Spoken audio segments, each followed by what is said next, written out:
नमस्कार दोस्तों, आप सभी लोगों का हार्दिक स्वागत है मेरे YouTube चैनल पे।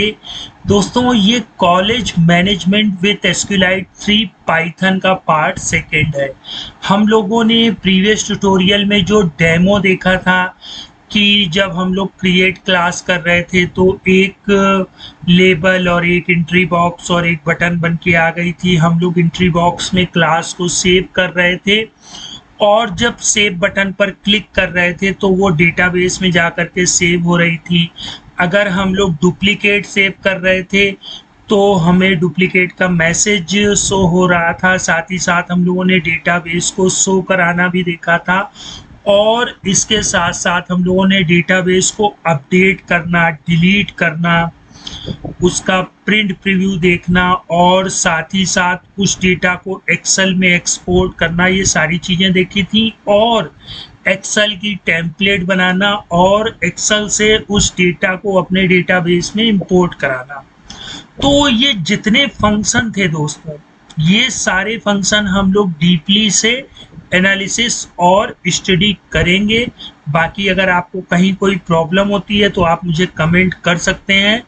और दोस्तों, कमेंट में भी थोड़ी सी प्रॉब्लम ये हो रही है कि यूट्यूब में मुझे पता चला है कि बहुत से लोग कमेंट करते हैं तो वो कमेंट इनविजिबल हो जा रही है। तो उसके विषय में भी मैं थोड़ा सा सॉल्यूशन अभी आप लोगों को आने वाले ट्यूटोरियल में दे दूंगा। अभी हम लोग मेन चीज पर फोकस करते हैं कि जब हमें कोई सॉफ्टवेयर बनाना है। देखिए, पाइथन क्या है कि एक प्रोग्रामिंग लैंग्वेज है और उसमें हमें जिन जिन चीज़ों की आवश्यकता होती है उसके लिए पाइथन में लाइब्रेरी मौजूद हैं। उन लाइब्रेरी को हम लोग इंपोर्ट कर लेते हैं। जैसे कि हमें किंटर लाइब्रेरी चाहिए। अब आप पूछेंगे किंटर लाइब्रेरी क्यों चाहिए? आप देख सकते हैं स्क्रीन में जो ये फॉर्म बना हुआ है, ये जो मेन्यू बनी हुई है, जितना शो होगा हम लोगों के प्रोग्राम में वो किंटर की हेल्प से होगा। और किंटर से ही हम लोग फाइल डायलॉग को इंपोर्ट करा लेंगे। एसक्यूएलाइट 3 ले लेंगे। एसक्यूएलाइट 3 क्या है? डेटाबेस है जहां पर हम लोग अपने डेटाबेस को क्रिएट करेंगे और डेटाबेस के अंदर अपनी टेबल को बनाएंगे। इसके बाद मैसेज बॉक्स ले लेंगे, टीटीके ले लेंगे। टीटीके क्या है दोस्तों? ये एक एडवांस वर्जन है किंटर का। ठीक है, टीटीके अभी कुछ ही ईयर्स बिफोर लॉन्च हुआ है। देखिए, टीके क्या है, किंटर क्या है कि ये ओल्ड फैशन का है। लेकिन अगर हम लोग किंटर की हेल्प से टीटीके को इंपोर्ट करते हैं तो ये एडवांस वर्जन है। इसमें हम लोग डिफरेंट तरह की मेन्यू, डिफरेंट तरह के विजिट्स को बना सकते हैं। इसके बाद हम लोग पांडास को इंपोर्ट कर लेंगे। पांडास क्या है दोस्तों? जैसे एक्सेल सीट होती है जहां पर रो और कॉलम होते हैं, फिर हम लोग वहां पर डेटा को फिल करके अपनी टास्क को परफॉर्म करते हैं। उसी तरह पांडास भी क्या है? एक डेटाबेस लाइब्रेरी होती है पाइथन में और काफ़ी पॉपुलर लाइब्रेरी है। देखिए, डेटा साइंस की फील्ड के लिए पांडास, नमपाई, मैटप्लॉटलिब, इस तरह की कुछ लैंग्वेज होती हैं जो डेटा साइंटिस्ट को आनी चाहिए। हम लोग यहाँ पर पांडास को क्यों यूज़ कर रहे हैं वो हम लोग बारीकी से धीरे धीरे हर एक चीज़ को समझेंगे। और दोस्तों, अगर आप लोग मेरे चैनल को रेगुलर वॉच करेंगे तो मैं आपसे प्रॉमिस करता हूँ कि आप खुद से एक सॉफ्टवेयर डेवलप करना सीख जाएंगे अपनी ज़रूरत के हिसाब से। वो भले ही कॉलेज का हो, पेट्रोल पंप का हो, स्कूल का हो, अकाउंटिंग का हो, और वो बेटर होगा टैली से। ये भी मेरा वादा है दोस्तों। बस आप लोगों का सहयोग चाहिए, मुझे मोटिवेट करते रहिए। चैनल को वॉच करिए, लाइक करिए, कमेंट करिए, शेयर करिए। और कहीं पर अगर आप लोगों को कुछ नॉलेज की आवश्यकता लगती है तो मुझे कमेंट करिए। मैं पूरी कोशिश करूंगा कि आपको उस क्वेश्चंस का आंसर दे सकूं। और साथ ही साथ आप लोगों को अगर कुछ नॉलेज है तो मेरे यूट्यूब चैनल के कमेंट सेक्शन पर अपने सुझाव, अपने नॉलेज को शेयर करना जरूर करिएगा जरूर। ठीक है दोस्तों। अब इसके बाद इंपोर्ट ओएस। ओएस भी एक लाइब्रेरी होती है। इसका मेन काम क्या है कि जब हम लोग एक्सपोर्ट करेंगे अपने एक्सेल डेटा को तो ये ओएस मतलब ऑपरेटिंग सिस्टम की हेल्प से हमें एक्सेल को ओपन करके वहां पर जो डेटा होगा उसको शो कराएगा। तो हम लोग वो लाइब्रेरियों को इंपोर्ट करेंगे जो हमको आवश्यकता होगी। अब इसके बाद दोस्तों हम लोग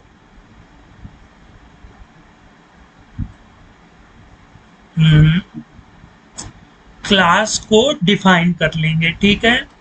तो आप लोग जानते ही हैं कि हमें कोई भी मेन्यू बनानी है तो रूट और रूट डॉट मेन लो, ये इंपॉर्टेंट है। अब इसके अंदर हमने क्या ले लिया, ऐप, कॉलेज ऐप, रूट, मतलब हम लोग जो इन दोनों के बिटवीन में लिखेंगे। मैंने अपने प्रीवियस ट्यूटोरियल में कई बार आप लोगों को बताया कि रूट और रूट डॉट मेन लूप के बिटवीन में जब हम लोग कोई चीज लिखते हैं तो वही फंक्शन क्या होता है, परफॉर्म होता है। तो इस फंक्शन को परफॉर्म करने के लिए हम लोग एक क्लास डिक्लेयर कर देंगे और अब इस क्लास में हम लोगों को कौन कौन से फंक्शन की आवश्यकता होगी। सबसे पहले इनिट यानी सेल्फ मास्टर, जो कि पूरी स्क्रीन को क्या करेगा, बनाएगा, उसमें क्या टाइटल होंगे, है ना। फिर दूसरा हम लोग मेन्यू क्रिएट करेंगे। तीसरा जो क्रिएशन फॉर्म होगा कि जब हम लोगों ने क्रिएट क्लास पे क्लिक किया तो एक फॉर्म ओपन हुआ, वो ये फंक्शन बताएगा। इसके साथ साथ क्रिएट फॉर्म तो बन जाएगा लेकिन जब क्लिक करें तभी शो हो, अदरवाइज ना शो हो, है ना। तो इसके लिए हम लोग एक और फंक्शन बनाएंगे क्रिएट शो फॉर्म से, और फिर शो क्रिएट फॉर्म और शो फॉर्म, है ना। मतलब जो हम लोगों का डेटाबेस दिखाएगा पहले हम लोग उसको बनाएंगे और जब शो अल्टर क्लास पे क्लिक करेंगे तो हमारे सामने एक फॉर्म ओपन होगा। इसी तरह जब हम लोग डेटा को सेव करेंगे तो वो डेटा एसक्यूएलाइट 3 के डेटाबेस की टेबल में जा करके सेव हो जाएगा। इसी तरह हम लोग शो क्लास डेटा कर सकते हैं, पॉपुलेट कर सकते हैं। आप लोगों ने प्रीवियस ट्यूटोरियल में देखा कि हमने कोई भी डेटा अपने ट्री व्यू स्ट्रक्चर से सेलेक्ट किया तो वहां पर जो एंट्री बॉक्स थी वहां पर डेटा शो होने लगा था। दोस्तों ये जो कॉलेज मैनेजमेंट एप्लीकेशन चल रही है इसके का जो ये पार्ट सेकंड है, मैं आप लोगों से रिक्वेस्ट करूंगा कि अगर आप लोगों को डीपली ये चीज़ें सीखनी है तो आप लोग स्टार्टिंग से मेरे चैनल को वॉच करें। अब इसके बाद हम लोगों ने जो अपडेट की बटन बताई है कि जैसे ही हमने ट्री व्यू से कोई डेटा को सेलेक्ट किया फिर उसमें कुछ चेंजमेंट किया और उसके बाद जब अपडेट किया तो वो अपडेट हो जाएगा। साथ ही साथ अगर डिलीट करना चाहेंगे तो डिलीट भी हो जाएगा। उसका प्रीव्यू देखना चाहें, एक्सेल में एक्सपोर्ट करना चाहें, प्रिंट करना चाहें डेटा को, या एक्सेल की टेम्पलेट बनाना चाहें, या फिर एक्सेल के डेटा को इंपोर्ट करना चाहें। तो दोस्तों ये प्रोग्राम जो मैंने आप लोगों को प्रीवियस ट्यूटोरियल में दिखाया कितना सिंपल था, लेकिन इसके बिहाइंड, इसके पीछे कितनी प्रोग्रामिंग होती है वो हम लोगों ने अभी देखा। अब जैसे अगर हम लोग एक टैली प्रोग्राम की बात करते हैं तो वो काफ़ी यूज है, ठीक है, लेकिन उसमें लिमिटेशन है दोस्तों। पाइथन क्या है, पाइथन में कोई लिमिटेशन नहीं है। आप लोग हमेशा याद रखिएगा पाइथन में कुछ भी चीज असंभव नहीं है। उसके लिए हमें बस क्या करना होगा कि पाइथन का थोड़ा नॉलेज होना चाहिए, फिर हम लोग पाइथन के नॉलेज से अपनी लाइब्रेरी को बना सकते हैं। अच्छा, अब हम लोग जरा इन कुछ फंक्शंस को डिफाइन कर लेते हैं। तो जो हमारा सेल्फ वाला था जहां पर हम लोगों ने इसको मेन मास्टर माना, इसके टाइटल को कॉलेज डेटाबेस एप्लीकेशन दे दिया, इसकी ज्योमेट्री हमने फिक्स कर ली और यहाँ पर मेन्यू को सेट कर दिया, और क्रिएट फॉर्म और शो क्रिएट फॉर्म, ये सारी चीज़ें हम लोगों ने यहाँ पर डिक्लेयर कर दी। अब इसके बाद हम लोग दोस्तों मेन्यू को डिफाइन कर लेंगे। मेन्यू को डिफाइन करना मैंने आप लोगों को काफ़ी डीपली बताया है। फिर भी अगर आप लोगों को कोई प्रॉब्लम होती है तो मुझे नीचे कमेंट बॉक्स में कमेंट करिएगा, मैं उस प्रॉब्लम को सॉल्व करने की कोशिश करूंगा। अब आप लोग यहाँ देख रहे होंगे टीयर ऑफ। ये टीयर ऑफ क्या होता है दोस्तों? देखिए, अगर मैंने यहाँ मेन्यू बनाई, फिर अगर हम लोग इसको ड्रैग एंड ड्रॉप करना चाहें, माफ करिएगा,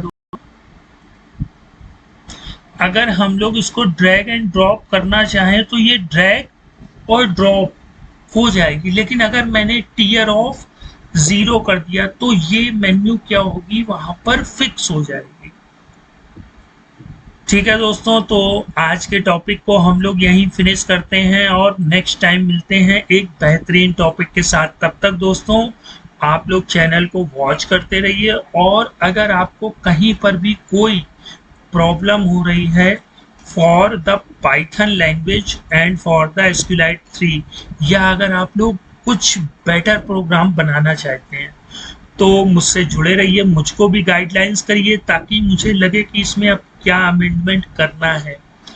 तो आप लोगों की हेल्प से हम लोग क्या करेंगे, एक बेहतरीन सॉफ्टवेयर, एक मिनी सॉफ्टवेयर ही सही, कि एक कॉलेज डेटाबेस को हम लोग प्रिपेयर करेंगे, और साथ ही साथ इसको कैसे सेल आउट करना है, कैसे इसमें लाइसेंस देना है कि अदर पर्सन उस प्रोग्राम को यूज ना कर सके, वो सारी डिटेलें हम लोग आगे आने वाले ट्यूटोरियल में देखेंगे।